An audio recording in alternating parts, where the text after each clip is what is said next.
Do you guys remember Slender? You know, the popular internet mythos that kind of circulated around for the better half of the 2010s. Remember Slender the 8 Pages? You know, the game about the Slender Man, where you collect 8 pages and then ultimately die. You see, Slender the 8 Pages was made in development by Parsec Productions under the direction of Mark J. Hadley. Mark J. Hadley, one of the music producers for Homestuck, and was released on June 26, 2012. Now, we all know about Slender the 8 Pages. Funny YouTuber made funny face and then kept doing that until Slender Man died. For a bit, Slender Man got monotonous. That was until March 26, 2013, developed by the same people who made Slender the 8 Pages, Parsec Productions and Blue Isle Studios came out with a new game for Slender Man, one that was rich with story. But this was no ordinary Slender Man story. This story was helped made in part by none other than Marble Hornets, the online YouTube series that took place around the Slender Man. I'm not going to go too much into detail about Marble Hornets, but if you haven't seen the video series, I recommend you go do that right now. It is definitely one of the best independent Slender stories, and I'd say it's up there with Everyman Hybrid and Tribe 12. The reason I say that is because they're actually all kind of interlinked. But the game that was released was known as Slender the Arrival. This game was essentially a remaster of the 8 Pages and a direct continuation. Now, I played this game back when it first came out. I was super excited and I wanted my parents to buy it for me because I fucking love Slender Man. And when I played it, there was so much more than I thought there was going to be. And to give it the basic rundown, you are Lauren. You are trying to find your friend Kate, who went missing, and you're following signs that tell you that you need to go towards the radio tower, all while being stalked and chased by the Slender Man. Along the way, there's a whole bunch of notes and a whole bunch of story building through letters, all that point in the direction of what really happened. Now, when I finished this game, that was it. I didn't really touch it. I played it here and there. I showed my friends. But recently, on October 18th, 2023, Parsec Productions and Blue Isle Studio came out with a new update. A 10-year anniversary update, one with graphical overhaul, new story, new levels, and just a whole bunch of other things. It's amazing. So I decided to revisit it, and I wanted to take you along with me. So throughout this video, I'm going to be showing gameplay and explaining the story of Slender the Arrival. So without further ado, let's just get right into it.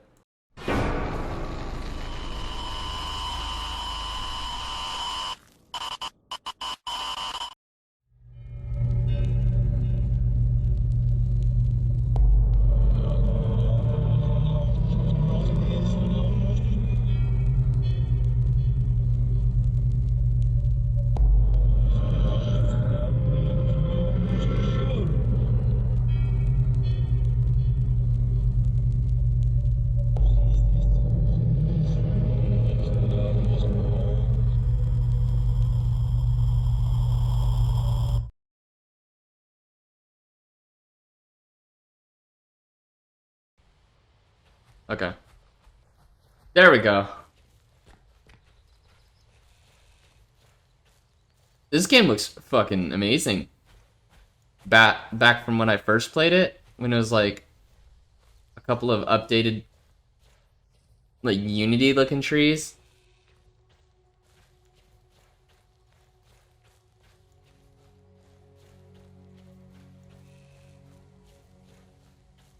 I'm going to take the long ways in this playthrough because I want to see all the new things that have been updated.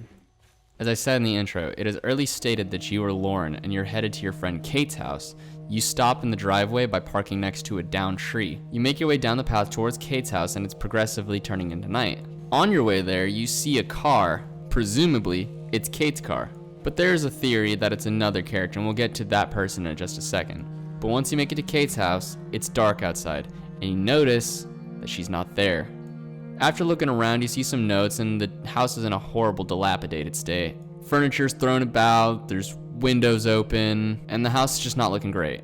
And obviously, the biggest red flag are the scrawlings on the wall of a man in a suit surrounded by the forest.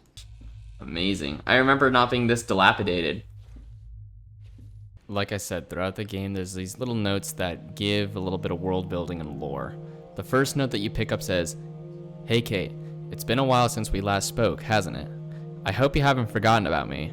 I know writing a letter is a little old-fashioned, but sometimes I like to just sit down and write something out, you know? So I can't remember what I was doing at the time, but all this stuff we used to do when we were kids just came rushing back to me all of a sudden the other day. Remember when I'd sneak over at night so we could both go on our adventures? Ghost hunting, we called it. We'd shine the flashlight through the trees and jumped at every little insignificant noise. Our imaginations were always working in overdrive. I wish I could rewind back then. Seems like everything after that just hasn't been as good for the both of us. It is then scribbled out, but you can make out it says, "How long has it been again?" It has been at least a couple of years, hasn't it? She was always kind of mean to me. Maybe she actually knew about us sneaking out all those times. Guess we'll never. Then continues, saying, "Sorry, ignore all of that. I started rambling too much. Anyways, please let me hear from you soon. I know things have been less than normal for you lately, so I just wanted to check in. CR." The name CR is never quite elaborated what it actually means. However, like I said in the beginning when we saw the car, it is theorized that that car right there is CR's rather than Kate's. Alright, because I could at least read that.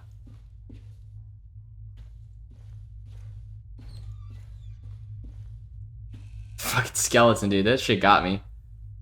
I actually feel embarrassed for that. Can't thank you enough for coming all this way out to help me. It's been pretty rough trying to sell this.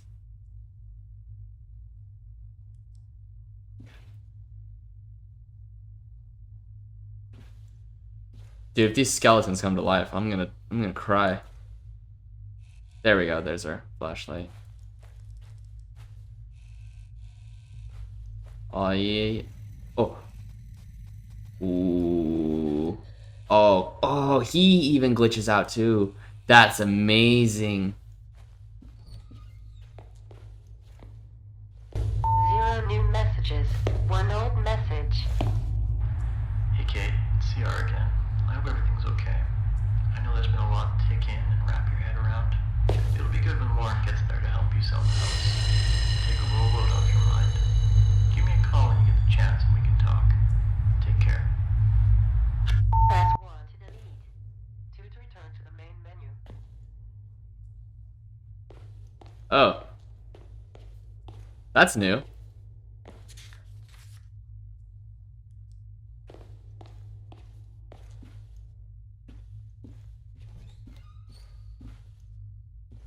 Not too far from the first note, we come across the second note, and it reads, "Thanks for calling last night. It probably sounds dumb, but it was really good to hear your voice again. Good to hear that Lauren's been doing really well too. But yeah, about what all we said, I'm not sure what to think of it yet. What are the odds of 2 people having the exact same hallucination?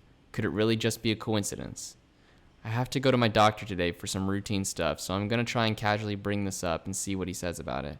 I'll let you know how it goes. CR." So from what we can tell, Kate and CR are seeing the exact same thing. They don't know what it is, but they know they both see it.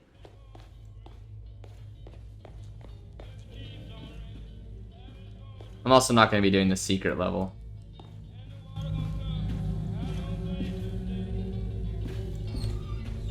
I'm sorry, what?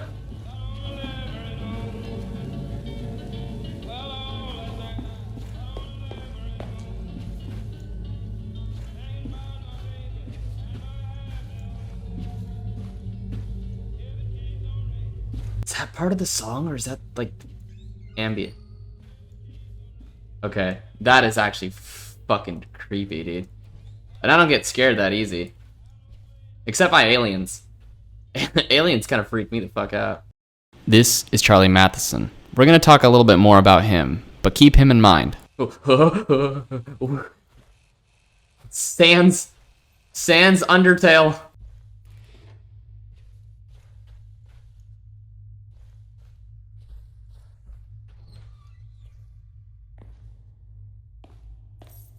Are the room keys? Oh, there's a pumpkin.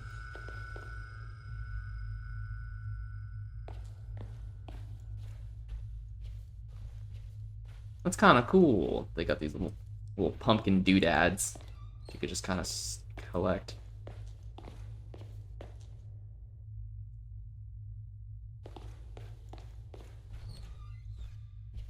There's another one.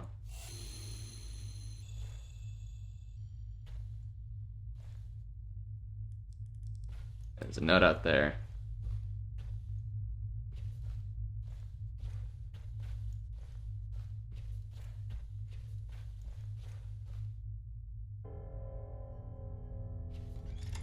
When you enter Kate's room after finding the keys, you see that it is covered and littered with scrawlings and drawings of the entity that has been stalking them for a while now. Picking up the note on the table tells you that you have to follow the light. After this, it's shortly followed by this.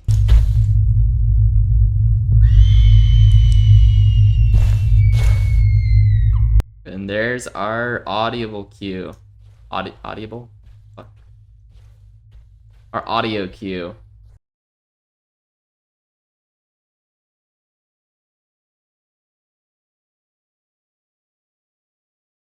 Just around the back of the house, on the playground, you find the third note, and it reads, "Hey Kate, both my computer and phone have been acting weird lately, so I figured I'd do it the old-fashioned way again.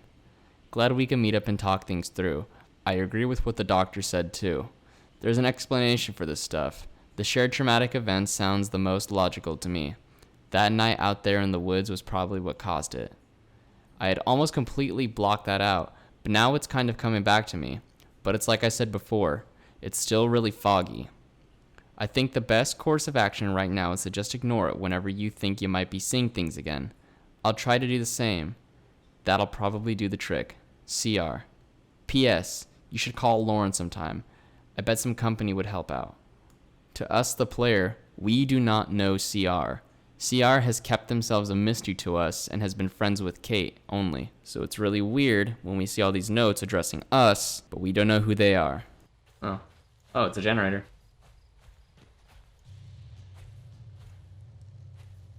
I think I'm gonna need this light. It's pretty bright. Save some fucking optimization. Frame rates. One of the things that you're gonna see a lot in the game is that of arson. Now, arson plays an important role, and you'll see why later on in the video. But the first collectible pertaining to news article reads, "Fatal blaze erupts at Oakside home. Arson suspected. Oakside fire crew says a blaze at southeast home resulting in one death may be the result of arson. Fire broke out at the home, located just east of Oakside Lake at 11:30 p.m. Neighbors who knew the man living in the home currently the only known fatality. As agitated and abrasive, he lost his son many years ago. Since then, he never really acted the same. He would always claim to see his son standing outside his window staring in," said Kim Rolick. A neighbor who has known the man for 20 years. Authority says Charles Matheson, 47, died of smoke inhalation. The rest is too burnt to make out. The news articles say Charles Matheson. This is the father to Charles Matheson Jr., who is currently missing. A straight white man. Oh, yeah, he fucking noticed me. Ooh. I'm gonna go this way. It's a bad idea to probably go where Mr. Slenderman was, but, you know.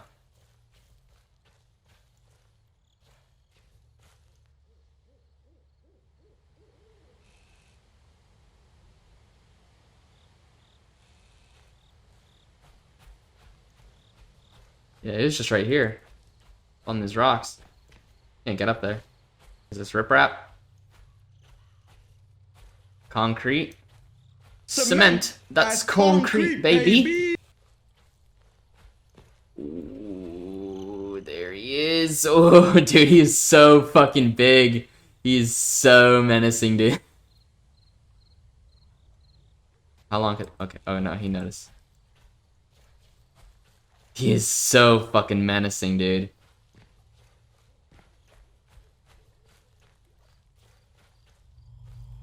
Oh, the fucking skeleton fucking Sans Undertale.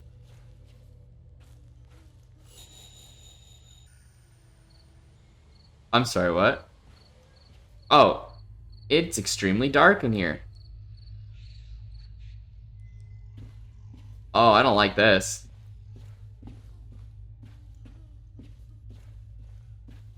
What is that? That's nothing. Oh, ooh. This entity right here is Charles Matheson Jr. And I'll explain why in a second.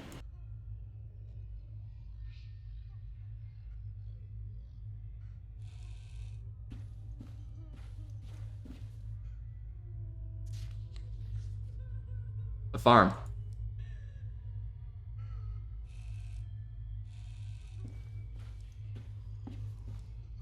Oh, I feel like there's like key story pieces, but I gotta go through them. Ugh, I don't like the noises.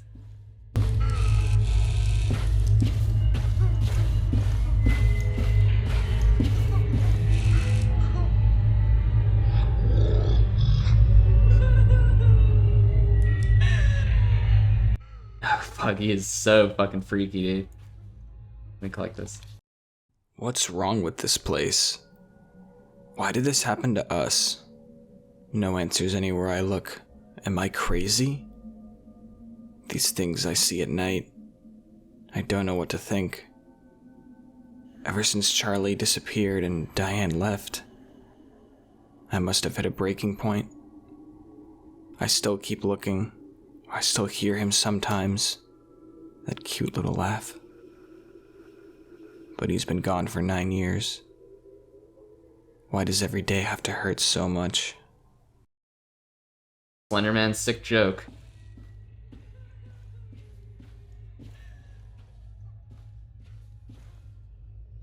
I'm playing it off right now, but I'm fucking... This fucking Slenderman creeps the fuck out of me, dude. Oh shit. Okay, I can't go in here. Hi.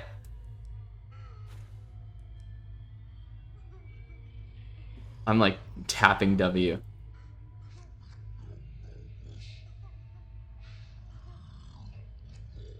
Hey. Hey. Gosh, okay. Yep. Oh shit.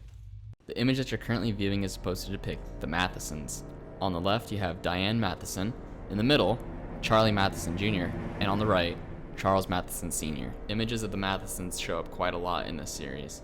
Charles Matheson Jr. was proxied by the Slender Man at such a young age. He never got to fully mature and grow up, so he's stuck in this proxy state with the mind of a child. Later on in the video, you're going to see the origin story of Charlie Matheson Jr. For now, all we know is that Charlie Matheson Jr. is a proxy of the Slender Man.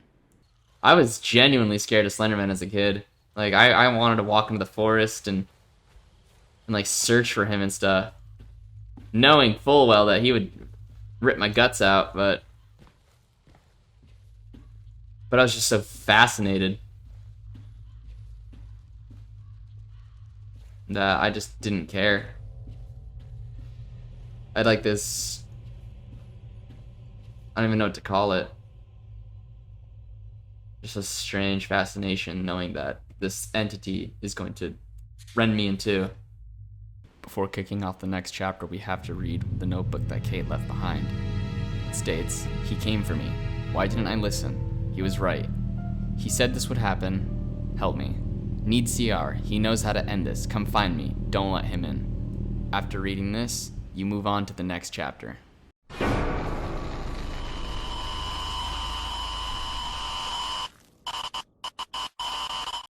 I know what you're thinking. It's not a Slender game without an 8 pages section. Well, boy howdy, let me tell you, the people at Parsec Productions and Blue Owl Studio wanted to go back to the roots of Slender Man and make an 8 pages section, and they did it with flawless execution. Now, I will say the caveat of making an 8 pages section with this kind of game is that they had to nerf Slender Man a little bit in this. What I mean by that is he's the same amount of aggression back in the original Slender, the 8 pages. However, they had to tone it down just a little bit on the chase ante. That way you're able to complete the mission and move on to the other chapters.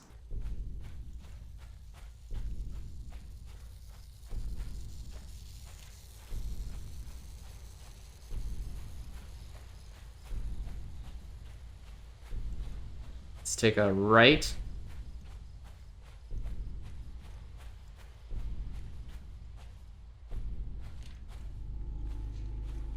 I used to write notes and stuff and post them around the school, hoping that if someone collected them, Slender would like stalk that person. I was a weird kid.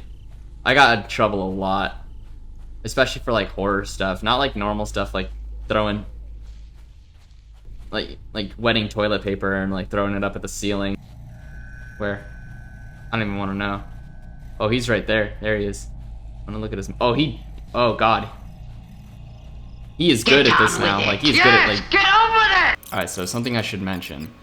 I'm playing the easy mode, but that is because I restarted the game after not playing it for a while and having updates, so it restarted all my data. That means that if you're playing the easy mode, you don't have to necessarily collect all 8 pages. At least 6 should be fine, and it should trigger the event to where you get captured by him and he takes you to the Coleman mines. I didn't know this, however, and I was searching around like a fucking idiot. Oh, I think that was him. I think I just walked right by him. He could have fucking killed me. Oh, no, that's it.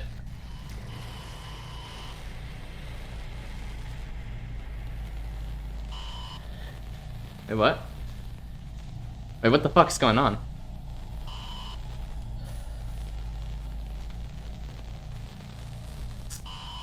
So there isn't too much lore to discuss about the 8 pages section. But the major thing to take away from it is that in a flashback sequence when you're playing Genesis, it is a recreation of the original 8 pages, and in that one, it confirms that you play as Kate. You're on the search for these mad scribblings that are done by someone else, someone who's unknown. But in the chapter The 8 Pages in Slender the Arrival, you're playing as Lauren, looking for the mad scribblings of Kate, who has now left it for you. But from there, we move on to chapter 3.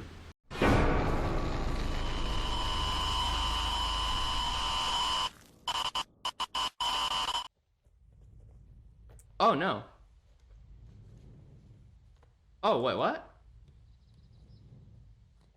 Oh. Well, that's nice and dandy.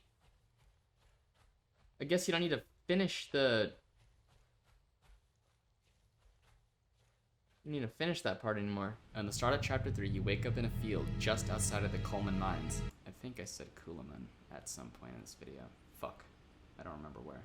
Now the wiki says, Coleman Mines was built following a deal with Coleman Mining Company made with the Oakside Development Group. It brought many jobs to Oakside Park, but simultaneously drove people to move away from the location. During its many years of operation, many workers at Coleman Mines heard strange crying noises coming from the depths within the mines. Though many search parties were activated, the source was never found. Eventually, Coleman Mines was closed down and left abandoned. In the beginning of the chapter, you have a chance at spawning in front of note 4. Reading it, it says, "Yeah, it hasn't been working out for me either. It's one thing to ignore something you know is just a hallucination. It's something else entirely to ignore all the noises I hear outside my window at night now, because I can't see whatever it's making them. Anything like that happening around where you are? It sometimes sounds like whispers. Your friend, CR. CR has been trying to ignore the hallucinations that he's been seeing, but it's clearly not working out so well.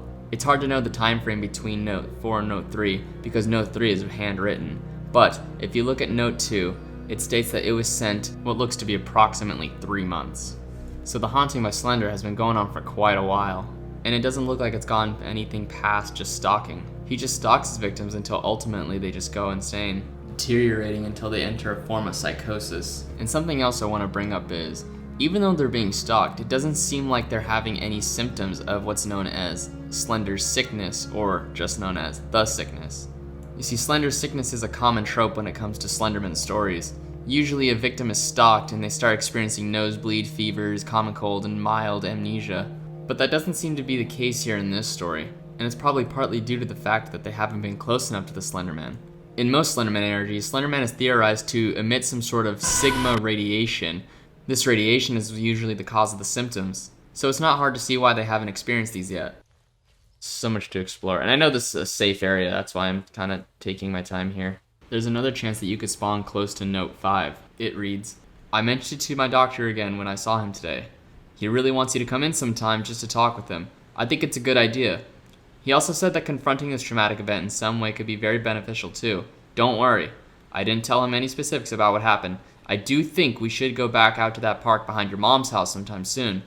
I think being out there and seeing nothing will help get rid of these stupid problems we've been having. CR." With the help of his doctor, CR wants to face the problems that he and Kate have been having by going back to the woods with the hopes that not seeing anything will put their worries to rest. This message is sent what seems to be just a week after the last one. and just in front of the Coleman mines, you find note 6. It reads, I tried to find my way back to you when I tripped and fell down that slope, but my flashlight hit one of the rocks down there and broke. It was pitch black. I heard sounds all around me, screaming. It sounded like you. I tried to follow it back, but I was lost. I fell. Everything collapsed down around me. I could feel it crushing me. Everything was moving so fast. I was drowning in water I couldn't see. Every fear I've ever had came back to me at once. Monsters surrounded me. My stomach inverted. My eyes shriveled out of existence, and my heart caved in. I don't know what happened after that. I woke up in some tall grass today and found my way back to the house. I looked through the window and saw you sitting on the couch, staring at your TV. I couldn't get your attention, so I left. I can't write anymore. I can't think straight. I need to. It is then abruptly cut off.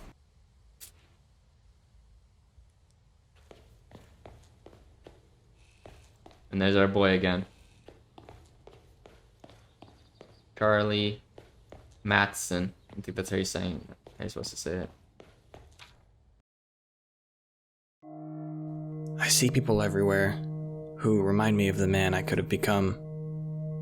They understand the rules so well. It's like the rules of the great game of life were never taught to me. Everything I ever worked towards is gone. Everything I ever loved has been taken away from me. I'm an empty shell of a man living in a world of constant noise. Failure after failure. No one left to love. No one left to love me back. The world is nothing but noise now, and I can't understand any of it.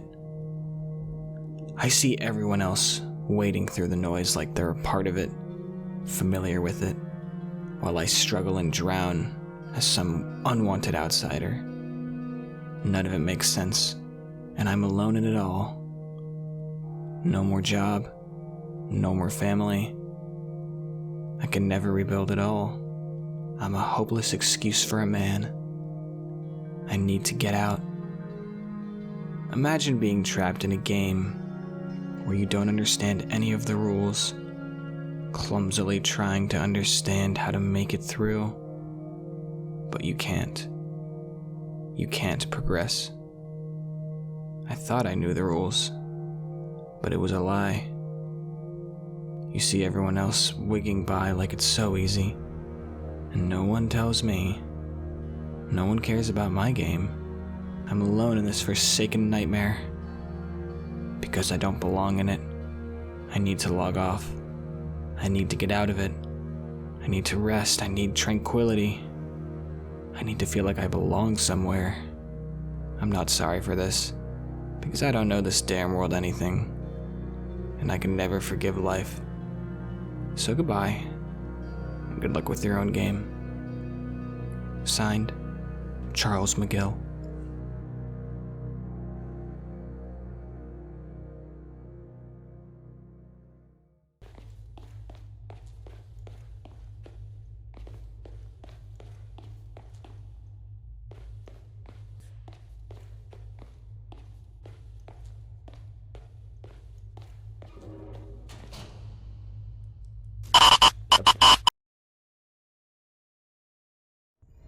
I'm okay, Kate. The woods are beautiful. Please come see. I'm going to find mine. You can see. It's so beautiful, Kate.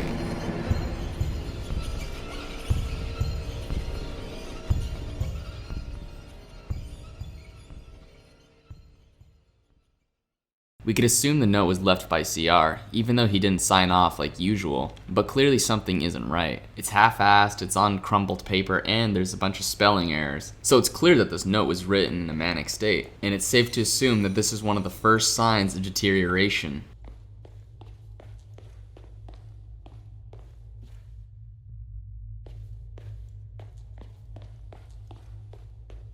One of the collectibles that you pick up in this area talks about the Coleman Mines deal with Oakside Park. The news article states, Oakside Park has come to an agreement with Coleman Mine Company regarding its acquisition of mineral rights to one of the state-owned park mountains. President of Coleman Mining, James Walter, said he's glad the deal has gone through and that he couldn't be happier for the opportunities this new location will provide the company and the community. And earlier we read in the wiki that the new mining has brought in new jobs, but also made a lot of people leave.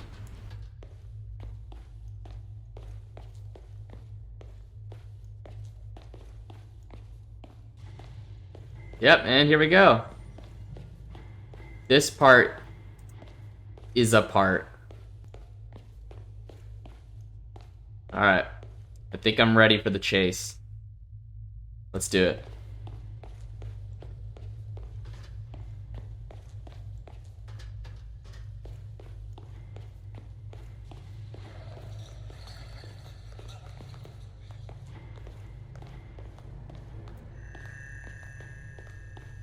Oh god, she sounds close. He's close.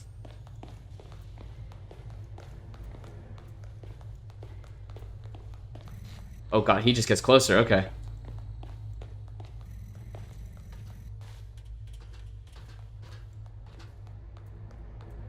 Ready for this cheese? There. Kind of doomed myself up here. I thought she was gonna chase all the way around.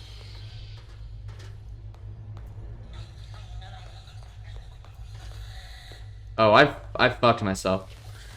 Fuck, yep, I fucked myself. This entity right here is known as the Chaser, but we also know this entity as Kate. Yep, this is your best friend, Kate. Seeing Kate, we know that she's been proxified by the Slender Man. This next part right here contains a little bit of spoilers, so I'll put a timestamp right here if you want to skip this part. At the end of the game, you get to play a level called Genesis. I talked about it a little bit earlier when discussing the 8 pages. But in that level, it's confirmed that you are playing as Kate, but at the end of that level, Slender catches you, and he states, "I have plans for you, Kate." And going back to the wiki, it says that they sent out search parties to search for unknown crying down in the mines. It's safe to assume that this was also Kate. In the game, Kate is photosensitive to light. Using right click, you can focus the beam on your flashlight, causing you to blind her temporarily. This feature implies that she's been down here for a while. How long is unknown, but it's definitely long enough to make her hate the light. Oh, there she is! There she is! There she is! Oh, fuck, I am stuck in this room.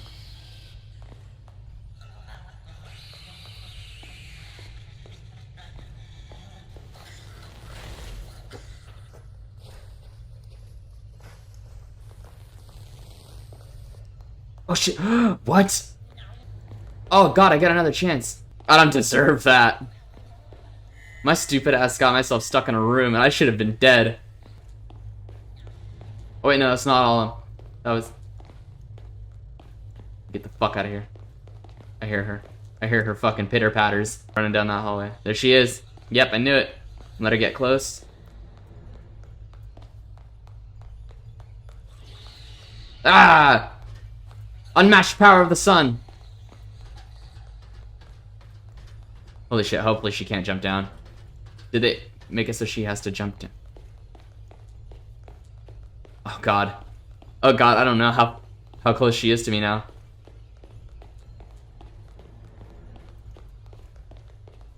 Oh god, she's gonna like side ambush me.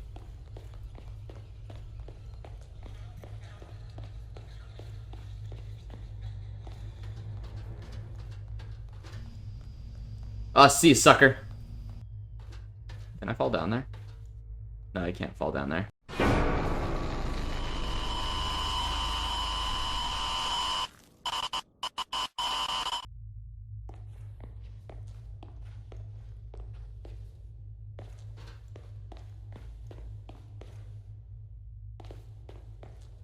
This part always looked really cool. Just coming out into the light. This looks even better now. It's really atmospheric. Okay, I'm an idiot and I completely missed note 8 here, but I'm gonna read it off anyway. I've tried to call you a dozen times. Where are you? Please call me back and let me know if you're okay. If I don't hear back in an hour, I'm coming over there. Just outside of the gate of the Coleman mines, you come across note 9, and this one is written a little bit differently than the rest of them. This one is written on a hospital paper from North Cross Hospital, and it reads, Kate, leaving this note in case you wake up tonight. I'm going to assume you don't remember what happened. I came over to check on you and found you at that park behind the house. You had a broken video camera and you had a bag full of weird drawings. I don't know what happened out there, but you're safe now. These doctors will help you. This is just more confirmation that the notes left in the 8 pages was done by Kate, and it's apparent that Kate is having more symptoms than CR is. Wow, that looks amazing. Hold on. Before I do that, I want to see. I know there's like a secret level, a new secret level. So I just want to make sure I'm not missing any notes before I head off into it. Let's do it.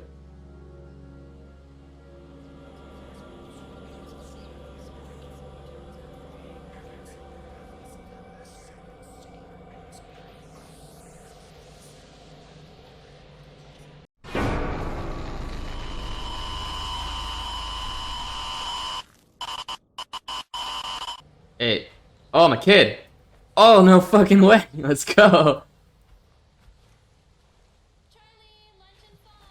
The voice that you just heard is Diane Matheson, the wife of Charlie Matheson Sr. and the mother of Charlie Matheson Jr., who you are playing as in this chapter. There's a lot of lore in this section, and I want to play this part uninterrupted so you can see and hear what's going on. So Charles, do you remember the last time we came here?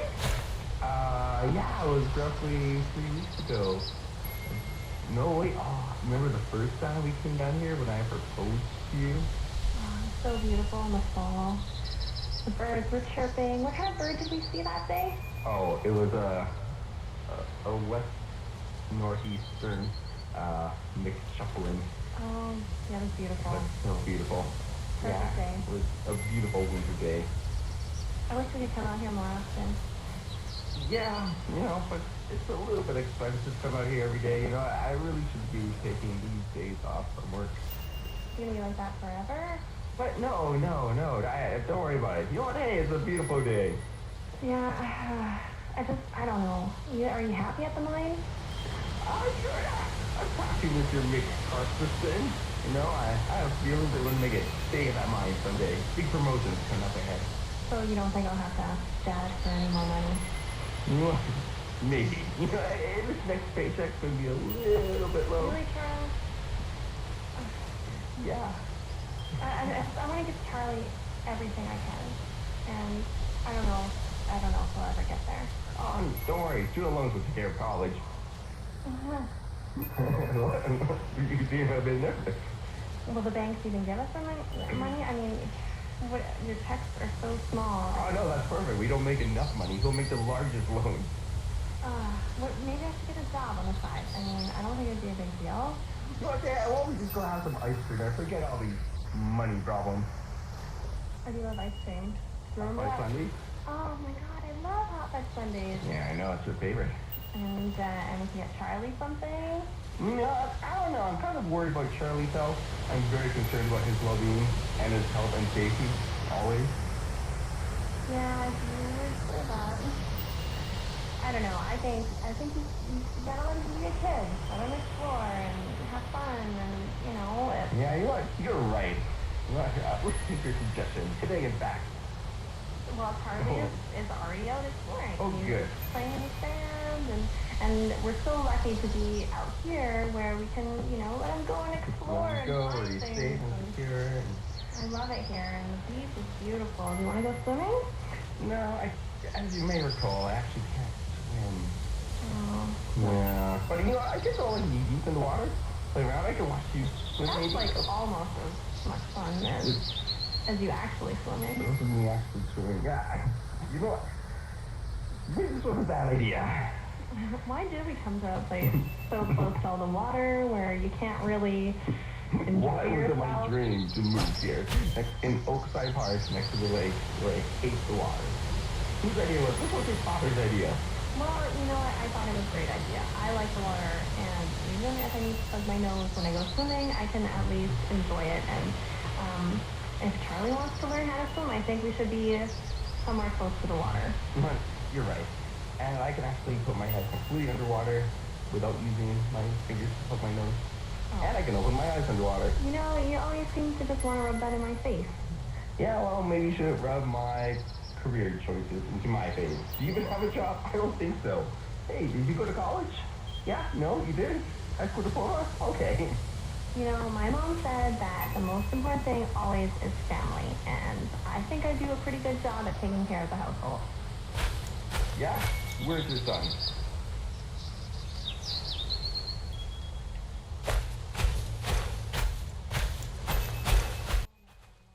Well, that sounds like they're not so happy with each other. But that's none of my business. I'm a kid. I want Only fucking toys, bro.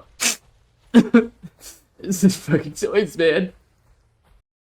So it's apparent that Charlie's parents aren't getting along so well. Charlie Matheson Sr. works down in the Coleman mines, where things haven't been going so well either. He's woefully optimistic about big changes happening in the mine, and that promotions will be good for everyone. Diane, understandably, is not too thrilled about this, and every time she tries to bring this up, he is very defensive, even going as far as mocking her own career choices. Also, side note, I tried looking up what the fuck a McChucklin is, and I can't find anything. I don't know if it's a made-up bird or if this is a fucking reference that's just going right over my head, but I tried my best to find it, and I could not. But in the chapter, you play as Charlie and you're walking along the beach looking for toys. Now, these toys aren't scattered here randomly by chance. These are actually planted psyops so Charlie can get himself lost in the woods. And not too far down the line, the tone changes drastically, where Charlie is noticeably more scared as he continues forward.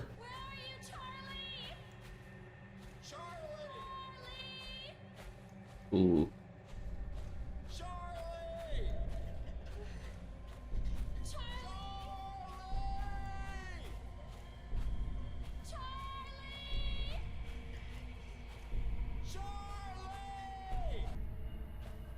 Oh no. Oh.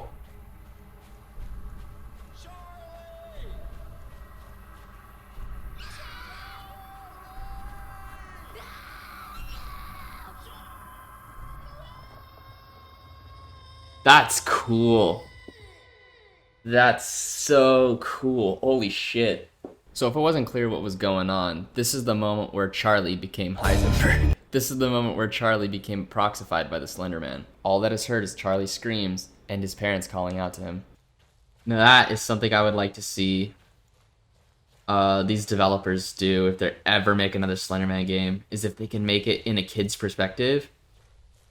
You're just so disadvantaged, and you just, I don't know, that'd be so cool. Just up the trail you find note 10, and it reads, "Glad you're feeling better, but the house is too close to the woods. It's too isolated. You need to go somewhere else. I know a place that I think will be safer for you to stay. I'm gonna go with you, because my house doesn't feel safe anymore. I nailed all the windows shut, but I still feel too open. I haven't slept in a few weeks either. I'm so tired. Let's get out of here, Kate. I promise I'll keep you safe." And in front of that letter is a room that contains a notebook that takes you to a new chapter. Now I'm actually going to let this entire chapter play out without editing. Because it's a new chapter to me, I wanted you to experience my raw reaction. I'll explain the lore in detail afterwards, so if you want to skip to that, I'll put a timestamp right here as well. But forewarning, my commentary fucking sucks.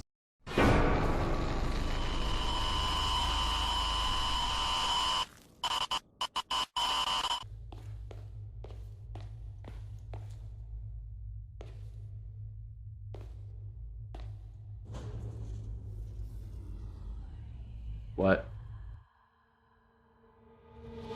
Whoa, okay.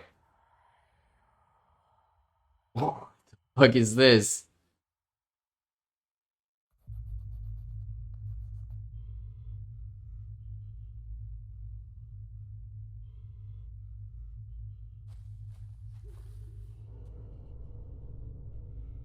Whoa, is that fucking...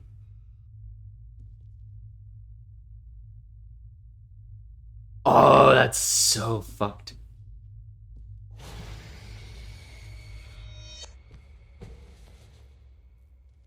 Oh. What? Slender Hospital? What?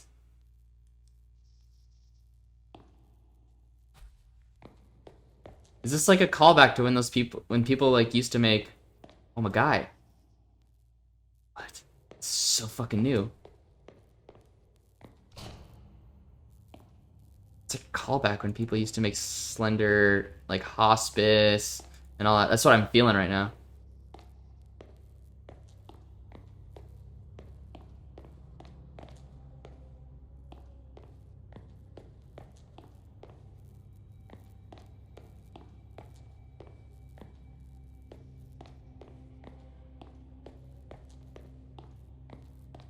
What the fuck is going on, bro?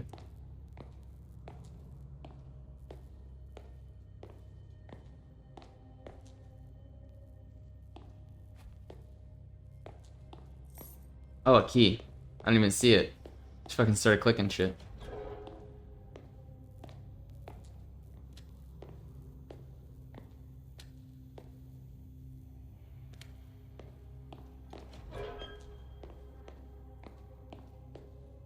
Oh, dude, this is fucked.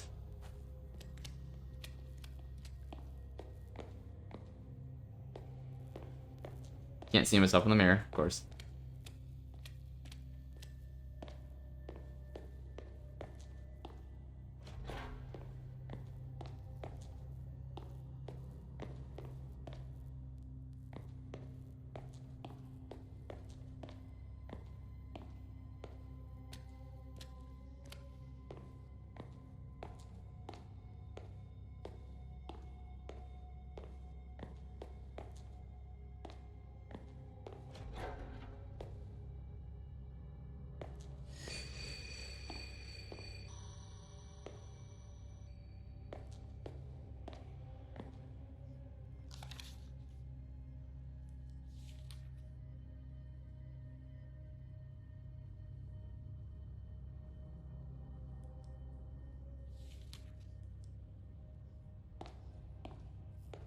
Is it me who's got the black blood?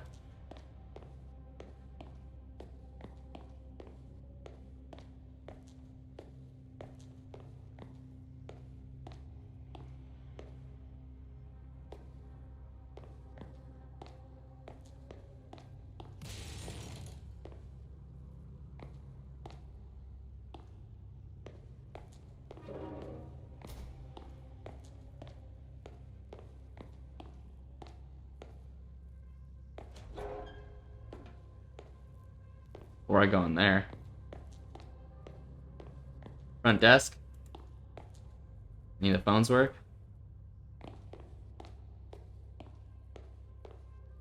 Crazy ass hospital, dude.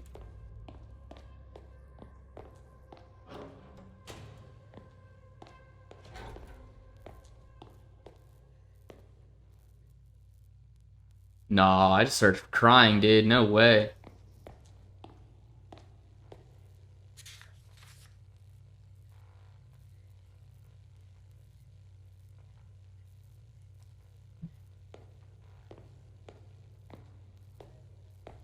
Oh yeah, that's crying for sure.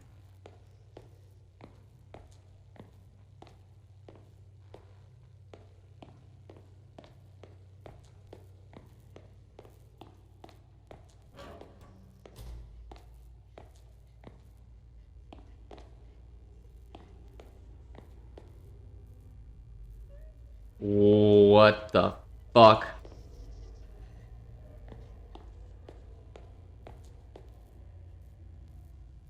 Excuse me?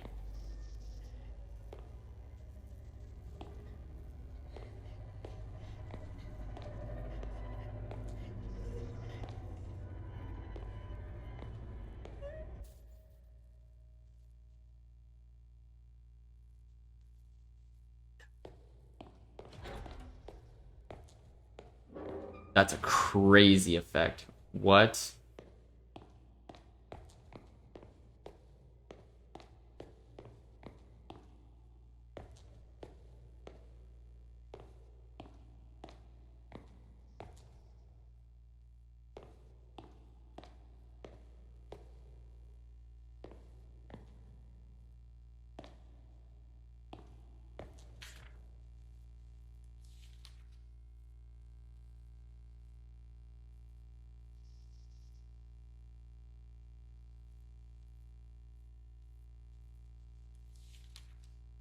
That's the most southern insult I've ever heard.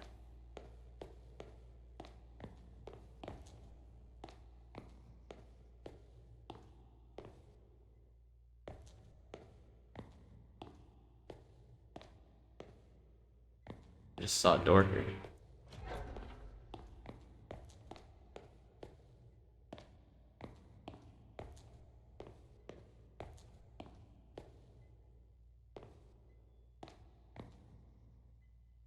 Like a bathroom? Can't see shit.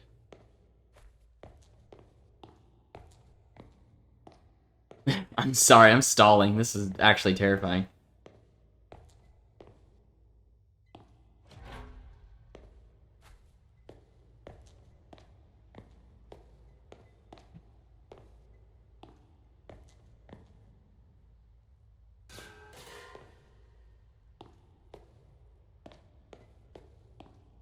Fucking no thanks, dude.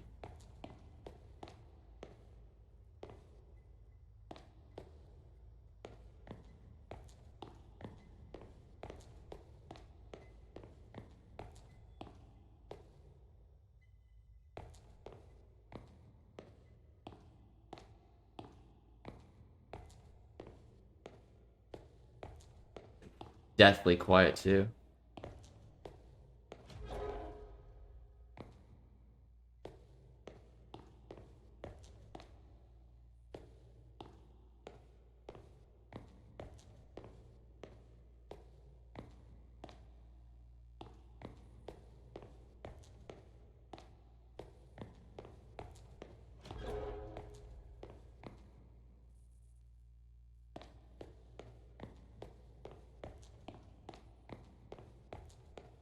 I don't know what I'm meant to be doing.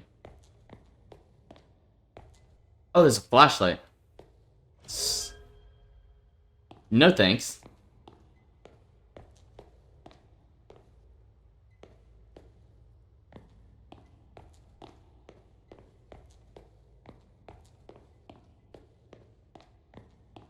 Yeah, it was just a bathroom. Okay.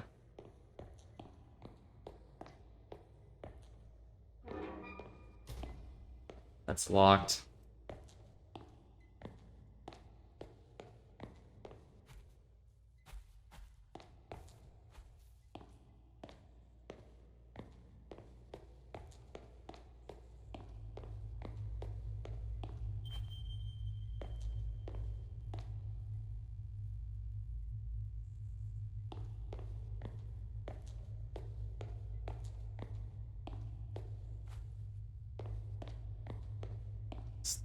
This goes hard, dude.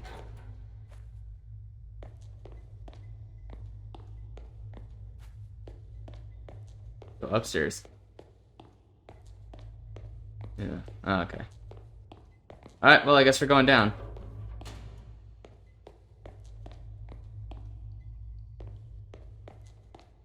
Go even further down.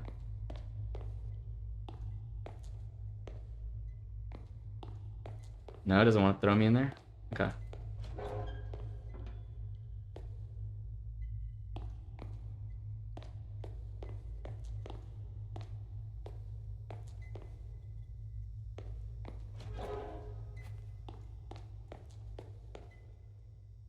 Oh, that light. You see that shadow right there with casting from the... That scared me. I thought someone was crawling.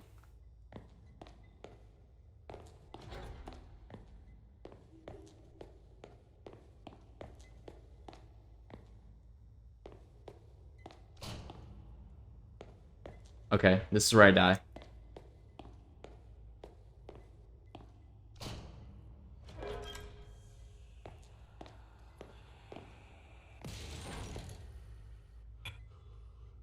Oh.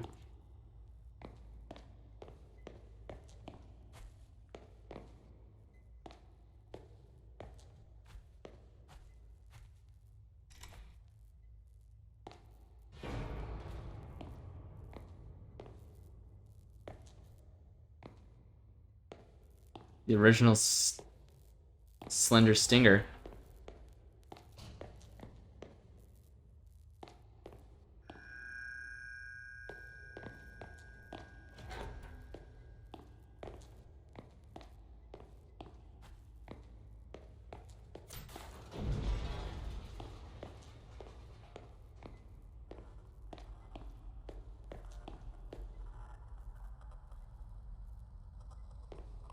What?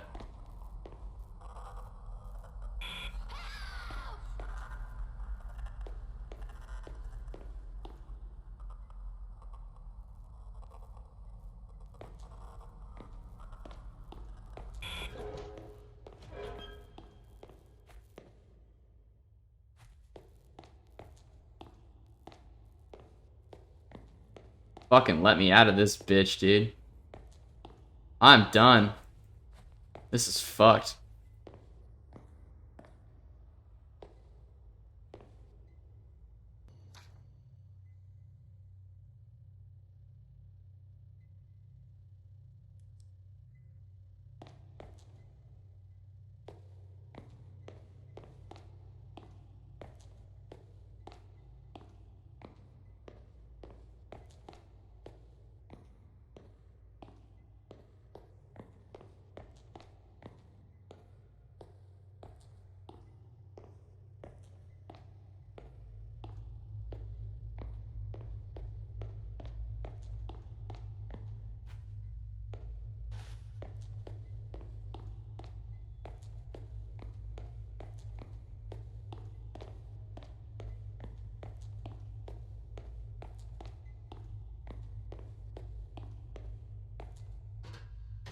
Probably a bad idea. I feel like it goes, yeah, it goes even lower.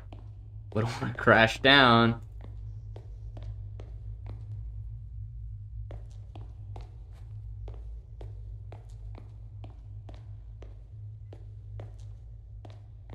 So I can make that exit.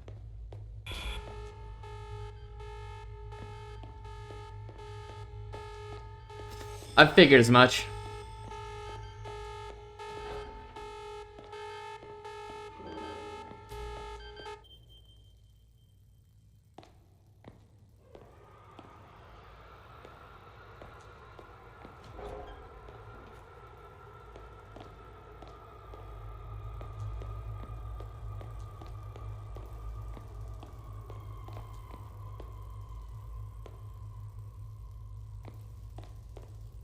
Well, I guess we're boned.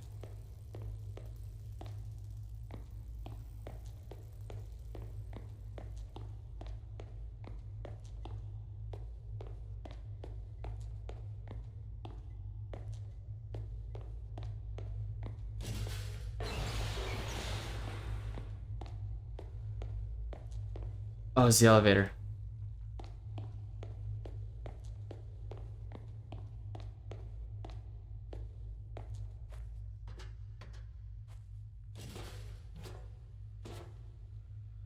That's fun. Ooh, okay. That fucking got me. That was not expected.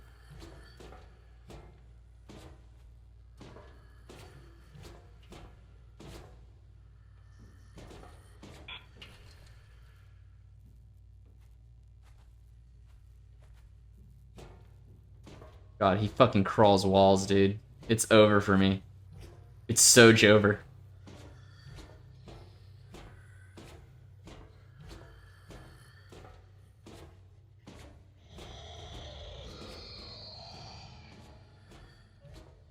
Oh, that is not good.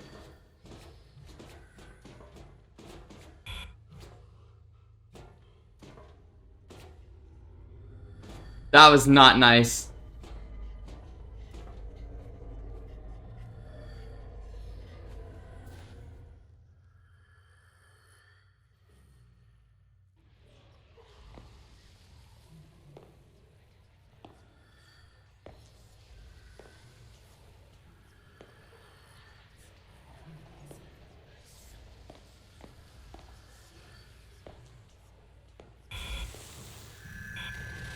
Oh.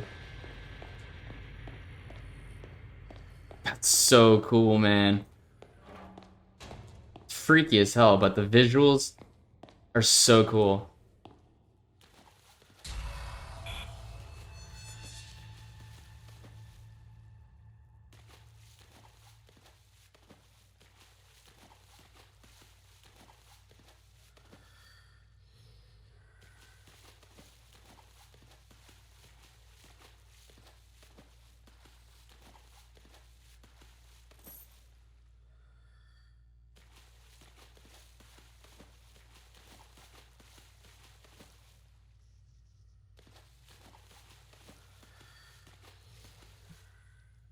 Oh, he's fucking watching me through the vents.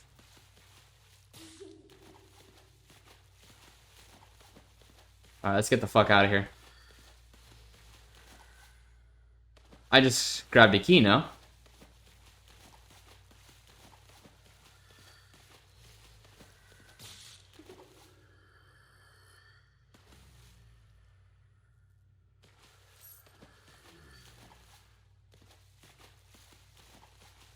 God, he sounds like he's right in my fucking ear.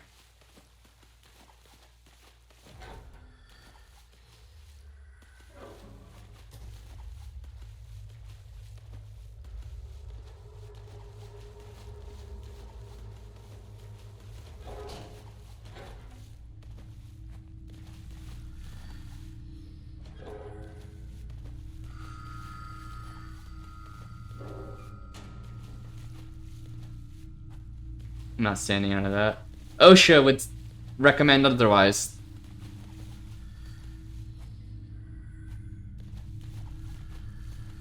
It's like the fucking amnesia monster.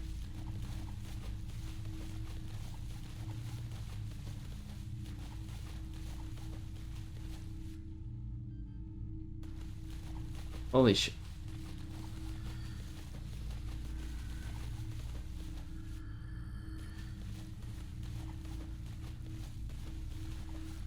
God, it's just like the fucking amnesia monster.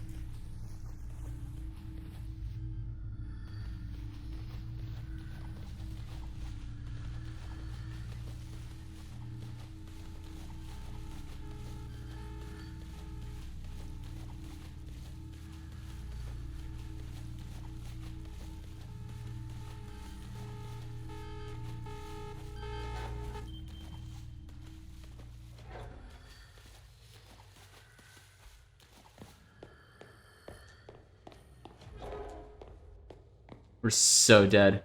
We're so dead.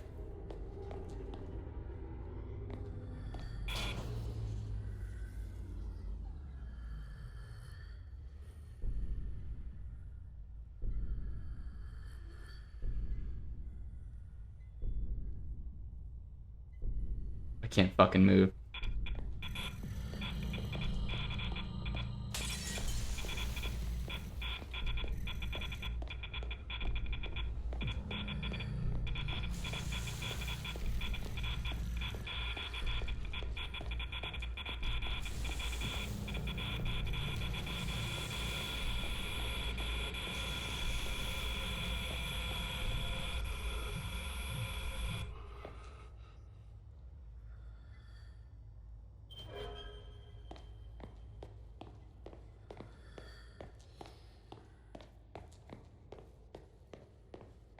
Jesus Christ, I want out, dude.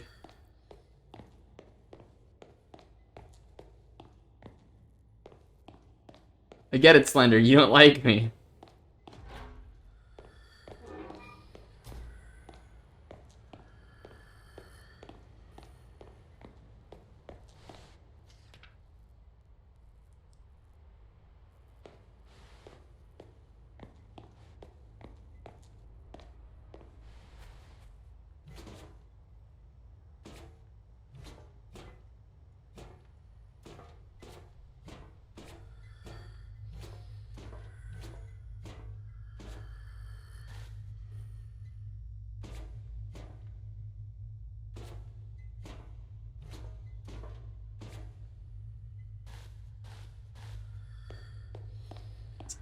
Let's go, let's go, let's go.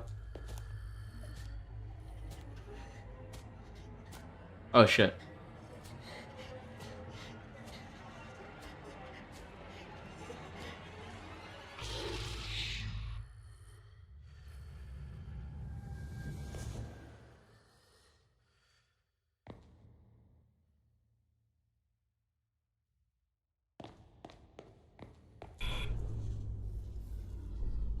Well, that's all she fucking wrote.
Alright, so what exactly is going on here? At the start of the level, we see someone sketching in a notebook, only to shortly look up and reveal the family photos of the Mathesons. And when our character looks over to the side, he sees Charlie Matheson Jr. standing out and staring at him. So I'm pretty sure it's safe to assume that this is Charlie Matheson Sr. And in the room with us, we encounter Slender, after which we wake up in a decrepit hospital. The lights are flickering and obviously no one is around. Now the first note you pick up strikes me as something that's a little bit odd.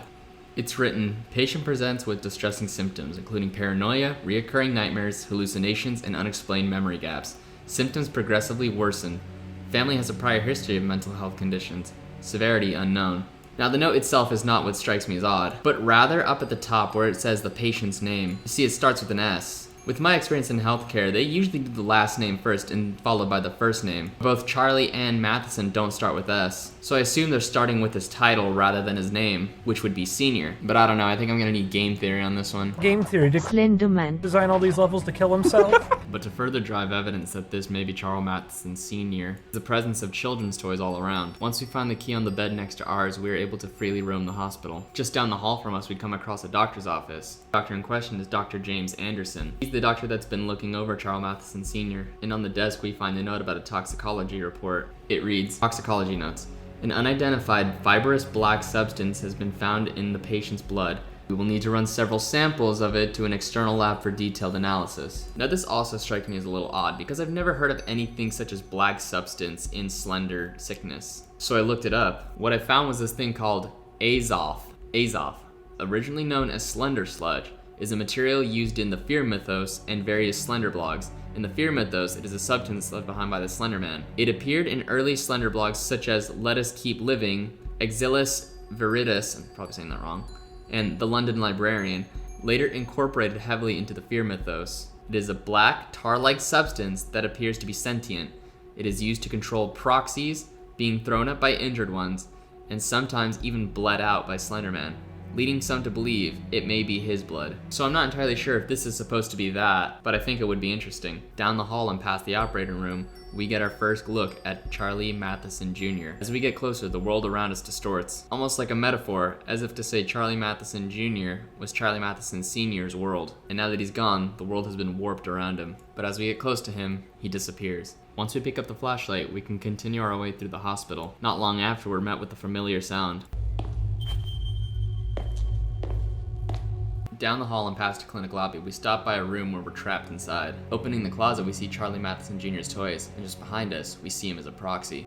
Just a little bit further, we stop by a red room with a corpse inside, and after debris falls down and blocks us in, we're forced to backtrack. After doing so, we see the corpse levitating and start to scream like Charlie.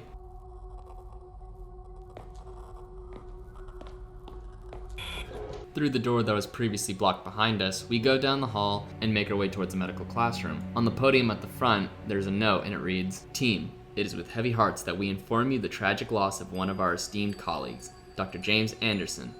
We mourn his passing and we kindly request that rumors regarding the circumstances of his death not be discussed out of respect for Dr. Anderson's memory and his family during this difficult time.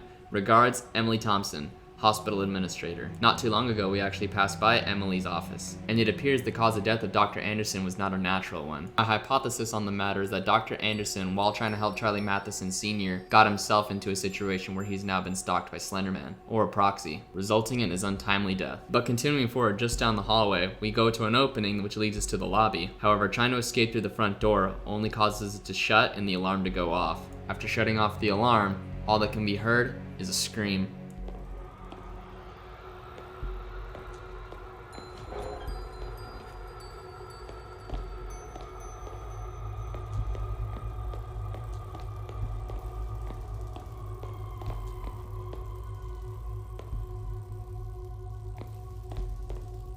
Well, I guess we're boned. The elevator falls through and we're forced to make our way through the vents. As we make our way through, the apparition of Charlie Matheson Jr. is trailing us slowly behind. But as we continue, our reality distorts again with the familiar red glow. Jumping down, you're met with Charlie Matheson Jr. again, but trying to get close to him only causes him to disappear. The player is then trapped in a long corridor surrounded by branching trees. As he makes his way towards the door, it disappears. Looking behind you, reveals Slenderman there. Of course, it's just another hallucination, and the real door is just down the hall again. After trekking through the waterlogged basement, we have to turn off the security override system. Once we do that and go up the stairs, we're met with what seems to be an autopsy room. The lights go out, and your flashlight is dead. But when the lights come back on, you're met by the Slenderman standing in front of you. But trying to escape proves pointless. Going to any door only causes it to be blocked by the Slenderman. He stares at your fruitless attempts. Only once you try to open every door does he disappear. Making your way towards the roof, you have to climb through the air intake vents once again, after which you jump down back into the main lobby. Only then are you free to leave through the front door. But as you try to escape, a cutscene plays out. With the red glow, we see Charlie Matheson Jr. crying in front of a tree.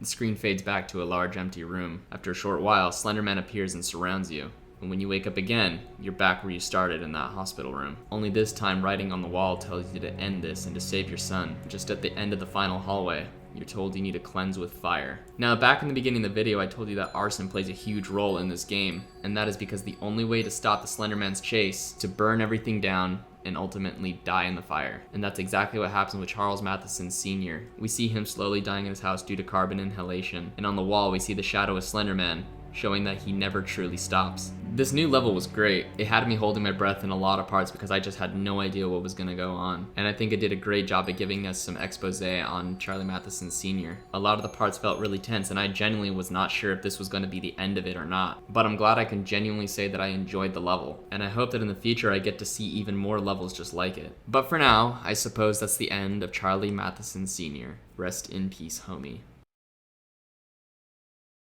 That was so fucking cool. I have never seen that before.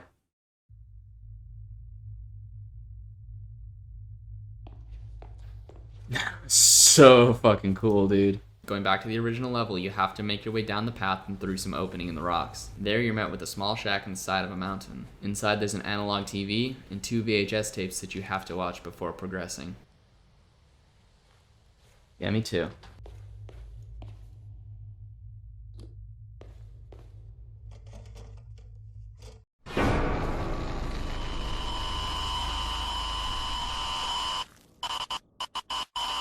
Escape is a relatively short chapter.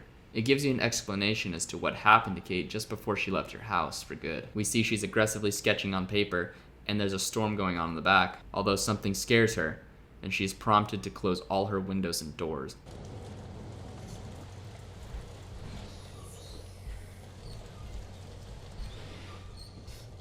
Okay, I remember this part. I remember seeing if I could do this how fast I could actually do this. That one's already closed.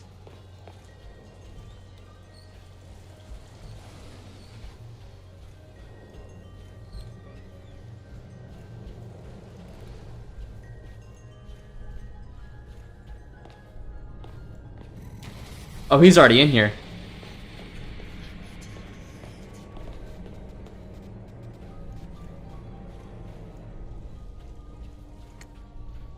I guess I should have closed the door first.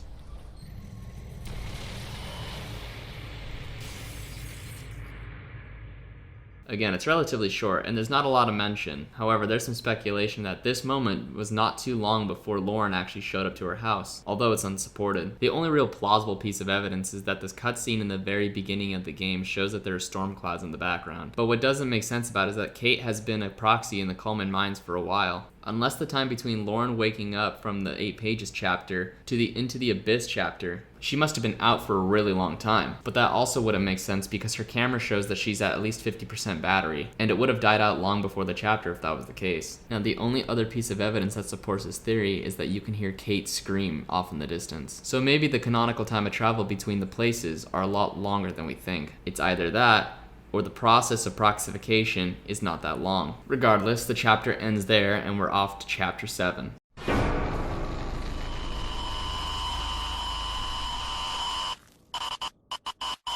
So before this chapter actually begins, you pick up the second VHS tape on the table. Along with it reads a note by CR. Kate, I've been doing some digging and came across an old plot of land that belonged to the Matheson family a ways back. Charles was known to take his wife Diane and his son Charlie to the old homestead for family pictures. I never imagined what I would have seen there.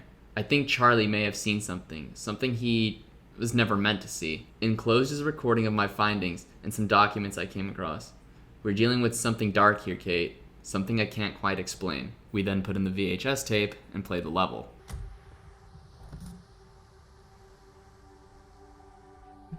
The date is September 19th. Ooh. My name is CR. Right in my ear. Inside the Matheson family farm. Continuing my investigation on Charlie's disappearance. Let's see what we can turn up. So starting right off the bat, we get an introduction that this is CR we get to play as this time. And like he said, he's currently investigating the Matheson homestead. The place is left abandoned and is full of barn houses and silos. Inside the house we find a note written by Maggie Matheson. Rose, we're going into the cellar tonight for another game of hide and seek. Father won't return from his errand to Red Deer until morning, and Norm says he found a lantern so he can take us there after dark if we all meet by the chapel after tonight's dinner. I know you hate the rancid smell of petrol down there, but it'll be fun. I promise. Maggie. Before we enter the silo, we have to get gasoline from the cellar so we can turn on the lights. After some puzzles and making our way through the field, we go to the cellar. Inside it's dark and the lights are flickering. We're not alone. Oh! Oh, is that fuel? Alright, get me the fuck out of here. Once we get the gas, we could leave, but once you leave the cellar, it's noticeably darker outside. Backtracking through the wheat field, you hear something behind you. No! No! Oh god! I hear something. Oh fuck. Oh no. Lord Jesus, no. I'm not turning around. I don't give a fuck. Okay, fine, I'll turn around. Once we lit up the silo, we're able to walk around. Inside, we find a few kids' drawings, and when we go outside, we see a tree house, a shed, and a burnt down house. Let's just leave. Can I go in the tree house? Sick as hell. I cannot go in the tree house. Inside the shed is a key. Along with it, there's a picture of the Mathesons. And just off-center in the back, we see the Slender Man. It seems he's been stalking this family for a while now, and his hauntings have only gone down the lineage. Bro, you got Georgia, Franklin, and James Matheson. You got, let's see, I think that's the middle row. Ada, Henry, Elizabeth, Frida, Clarence. Then you got Maggie, Rose, Norman, Patricia, and Walter. And you got Slender Man. Ooh, that is quite menacing. That's a menacing photo. Okay, let's make a run for it. Ugh. Oh. Oh, no.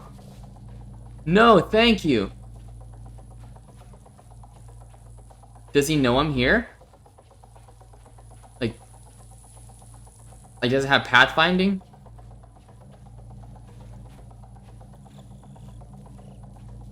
Oh god, I'm out of stamina.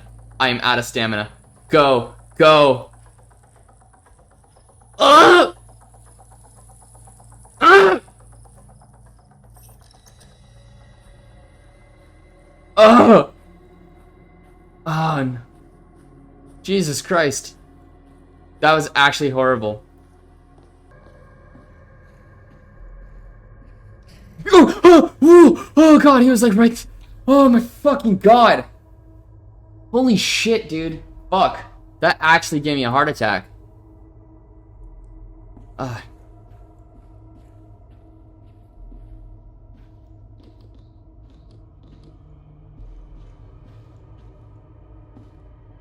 I get up on... Ooh, let's get up on stage. Let's preach to the good Lord of God. And Jesus said...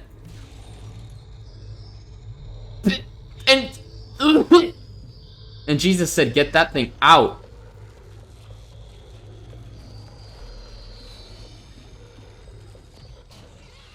Oh. God, he's so fucking mad.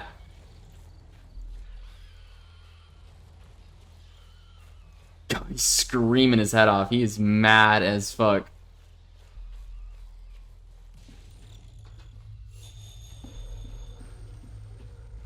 Oh! Oh, he's on its way. Oh, it's on its way. I heard it. I fucking heard it. No time to fucking read.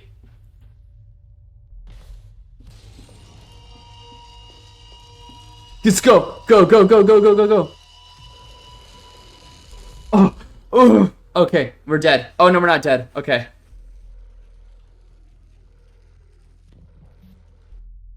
And Slenderman picked up the camera.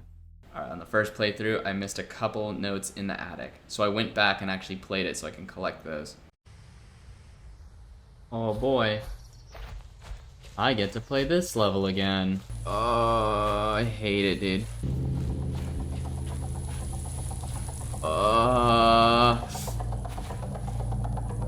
What the fuck is he doing? Ooh, you stay away. I heard that door.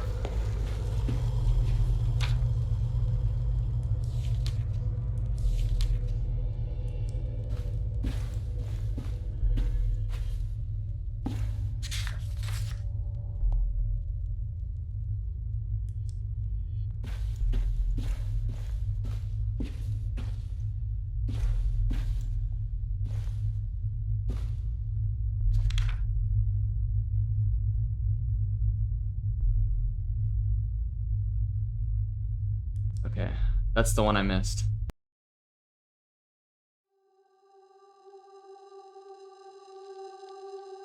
I seek only salvation for myself and my family from that demon sent to torment my life. I brought the devil's wrath upon my family. I did this. I went searching for this demon. I brought him into our lives and I invoked his arrival. How could I have been so blind as to manifest such evil? Why could I not let old legends die? I alone should bear this burden. Why must my grandchildren suffer for my imprudence? They will never come home. That archfiend has them now. We must bear this burden. We must all repent for our ignorance and rid this world of its demon for good. None shall ever confront this evil again. It dies with us. May the fire cleanse our souls and burn our sins.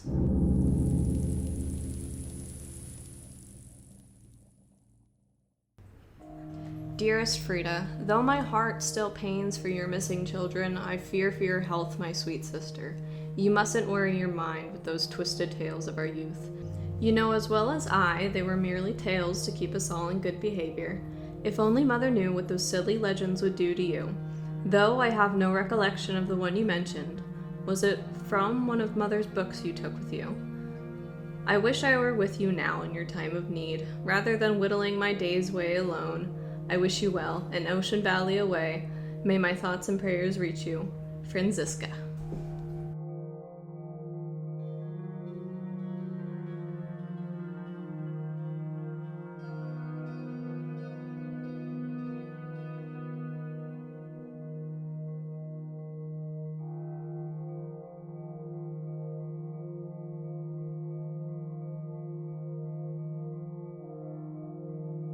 With the evidence of the Matheson family photo, and with the notes that we just read, it drives the point further that the Mathesons have been stalked by the Slender Man for a while. Only this time we get to see with new speculation that it seems Slender has been summoned, and with the burden of knowing that she's brought this curse upon her family, Frida Matheson is racked with guilt. So much in fact that her sister had to write to her from across the ocean. We also get 2 more diary entries, one from Maggie, and one now from Rose. The one from Maggie reads, "But it's more or less the same as it's always been.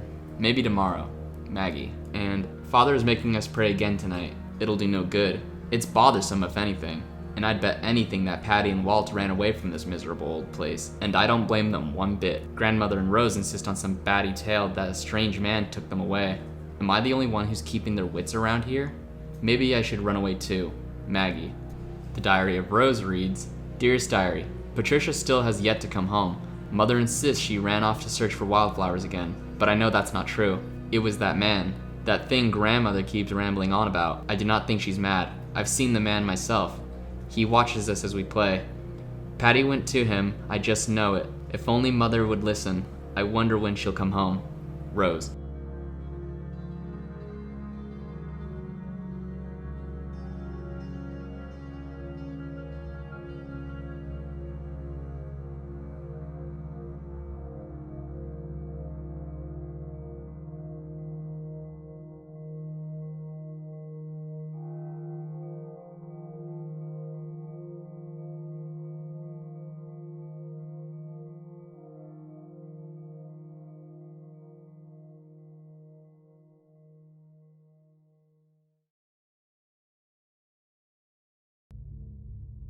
Okay, let's get the fuck out of here. I think that's it.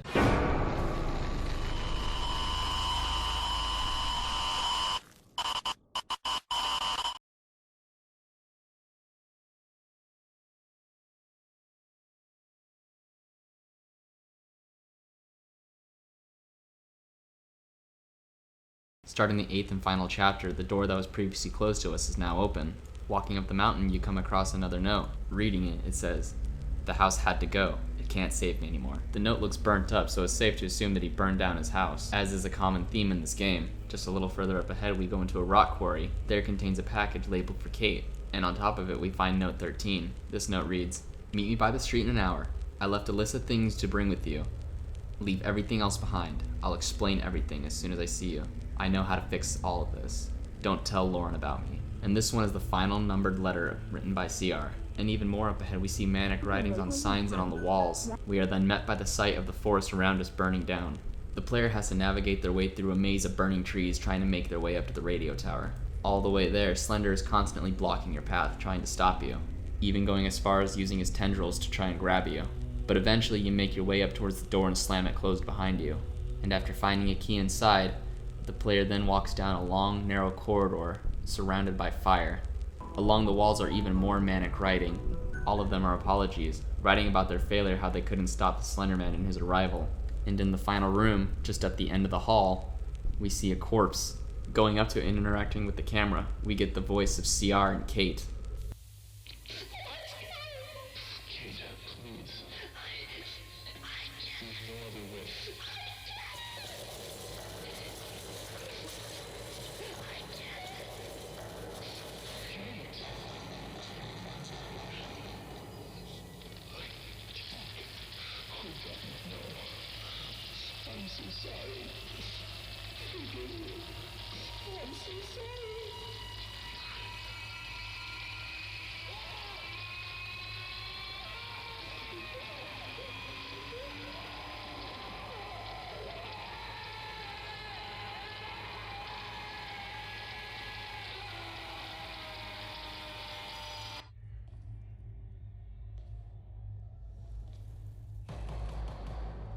Oh.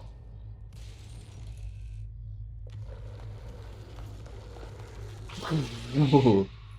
That is just as fucking creepy as I remember it being.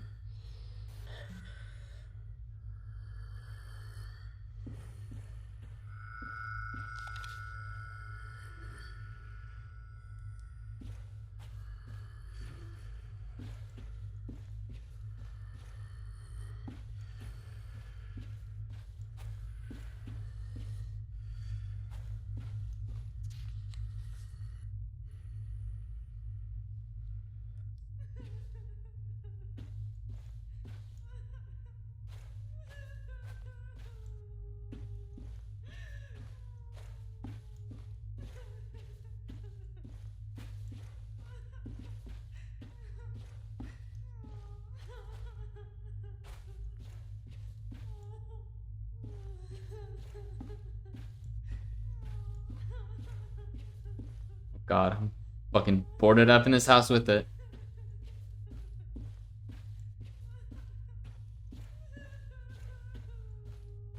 Apologies, while you're crying, I'm looking for pumpkins.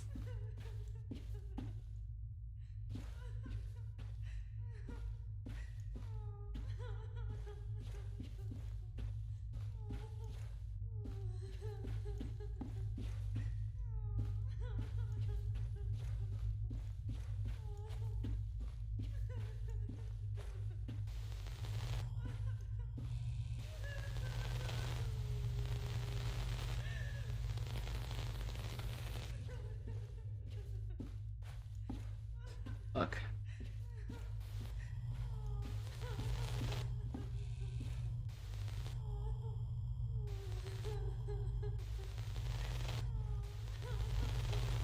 Is that me? Oh no, it's Kate.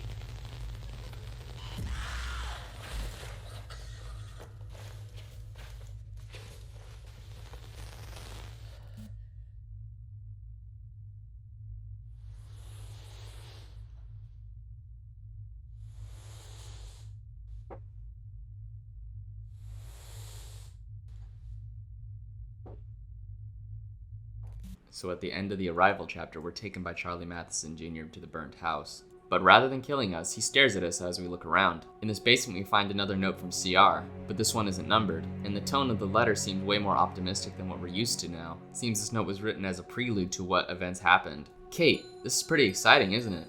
The whole mystery, the missing boy, the sightings, the arson. I'm glad I get to share this adventure with you. I can't help but feel saddened for Mr. Matheson. He lost so much. I wish he would have just let me in and help him, the way you're helping me. Maybe I could have saved him. Since I couldn't help him in life, maybe I can help him now. I promise to find what happened to his son. Perhaps that will put his soul at peace. Thanks again, Kate. I look forward to our adventures. CR. In the room adjacent to us, we get the perspective from Mr. Matheson. In a notebook he writes, This guy keeps stopping by my house, asking about my son. I tell him to go away. He's getting more and more desperate. I still see him. I keep looking for him. It can't be him, though. I know it can't, but it's so real. Everywhere I go, I hear his voice. But it sounds like he's suffering. Like it's not the son I knew. I can't escape this torment. This man, this thing, he taunts me. He eats at my mind. Am I doing this to myself? Was it my fault Charlie disappeared? Is this my trial? Or my punishment? I need to end it. I need to cleanse this place.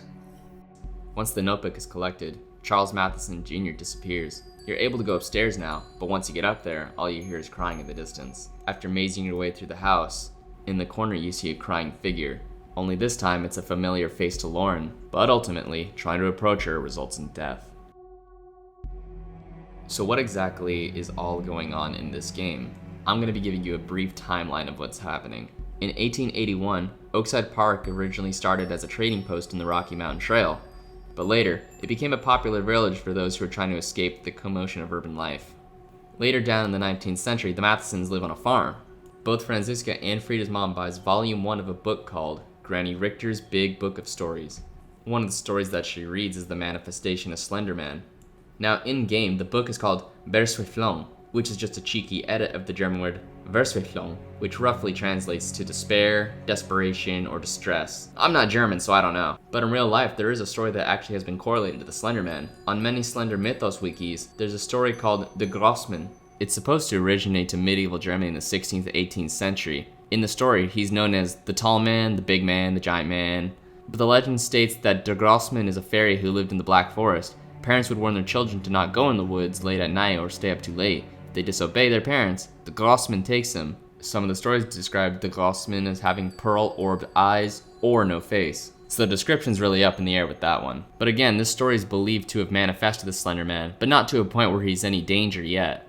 Now in 1895, Coleman Mines gets established. It would eventually become the most successful enterprise in Oakside, providing employment to large numbers of families within the community. In 1901, missing surveyors and prospectors rapidly escalate in the spring. Police mandated that all intended routes and travel be given to police prior to departure. In 1905, back at the Mathesons' house, we get the notes that we collected at the homestead chapter.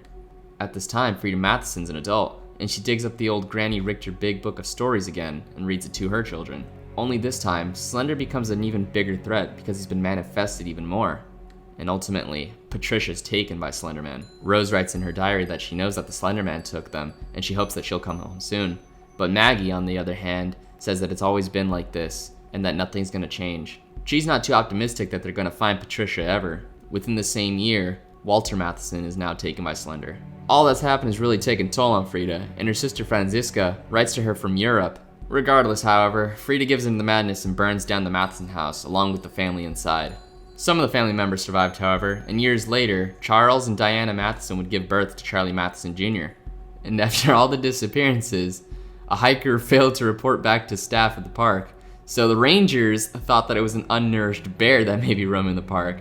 But ultimately, they never actually found the fucking bear. At this point, it's never really established what time we're in. I'm gonna assume that this is early 2000s. Now, I'm assuming that because there's analog TVs and we're using a Panasonic handheld camcorder. But at this time, Coleman Mines actually negotiates with Oakside Park to sell the land. 2 years later, they actually do so, and they give it to Coleman Mining Company. We find this out by the newspaper article that we find near the beginning of the game. At this time, Charles Matheson Sr. is working with Coleman Mines, and one day him and his family decide to take a vacation over here to the Oakside Park Lake. At this time, Charles Matheson Jr. is lured into the forest by the Slender Man using toys. He is then taken and converted into a proxy. The family hang up missing children's posters, and Diane Matheson is starting to worry about Charlie Matheson's health, so Diane divorces him. This only causes Charles Matheson to be even more fucking crazy. About 9 years later, Charles is starting to write to himself in diaries and notes. In what we saw earlier, one of these diary entries actually talks about CR, who asked Charles about his son. Although CR is optimistic and wants to help Charles, Charles sees it as a bother. Not being able to take it anymore, Charles Matheson eventually kills himself by burning his house down and suffering from smoke inhalation. Just after this, we get the preluding note that we found from CR in the basement. After this, CR goes to the homestead of the Mathesons. This is where he finds Slender Man. He presumably tells Kate about it, so her and Kate go to the park to investigate. They both encounter Slender, and CR pulls a real fucking baller move by hitting on Kate. They both drop contact and they forget about the Slender Man investigation. All while during the hotter and drier parts of the summer, park officials often enforce fire bans. This of course is not very good if you're trying to run a park and campers want to go do camping stuff. Now on October 18th, 2009, a burial for Beth Hayes takes place at 9 a.m. in Grace Hill Cemetery. I wonder if that October 18th date is important. But during this time, CR actually writes back to Kate. It's later revealed that both of them are having the same kind of hallucinations. So this time, because of it, they stay in contact. CR suggests that they just both ignore it. Hopefully it'll go away. But obviously that doesn't happen. Both Kate and CR go back into the woods to try and confront the problems that they've been having. There, of course, like the geniuses they are, re-encounter Slender Man. On March 29, 2010 at 5 in the morning, CR has actually been trying to call Kate. We get evidence of this when we go into Kate's house and see the voicemail system has been left on with one new message. During this time is when Slender Genesis is taking place. Kate's running around and she's trying to find those drawings of Slender Man. Slender Man catches Kate and says, "I have plans for you, Kate," but doesn't do anything about it just yet. CR finds Kate in the woods and brings her to North Cross Hospital. We see this in Note 9 after we leave the mines. On April 12th, CR suggests that Kate actually sell her house and move away from the woods. Which is not a bad idea because during this time the housing price in Oakside is actually rising and people are making a substantial profit off of it. All while in the background, CR is going absolutely fucking batshit crazy. He burns down his house. He says it can't save him anymore. He writes to Kate in Note 13 saying he knows how to fix all this. CR tells Kate about the plan of burning themselves in the radio tower. Kate, like a semi-sane person, says no and runs away. CR then burns himself in the radio tower. Kate then goes home. This is during the events of the escape chapter where she's scribbling on the paper and is forced to close her windows and doors. She narrowly escapes Slenderman's grasp and jumps out the window. And this is where the game starts, where later down the line, Lauren comes to the house to help Kate move, only to see that it's left and abandoned. The last known remnants of humanity that we know Kate had is that scream that we heard in her room.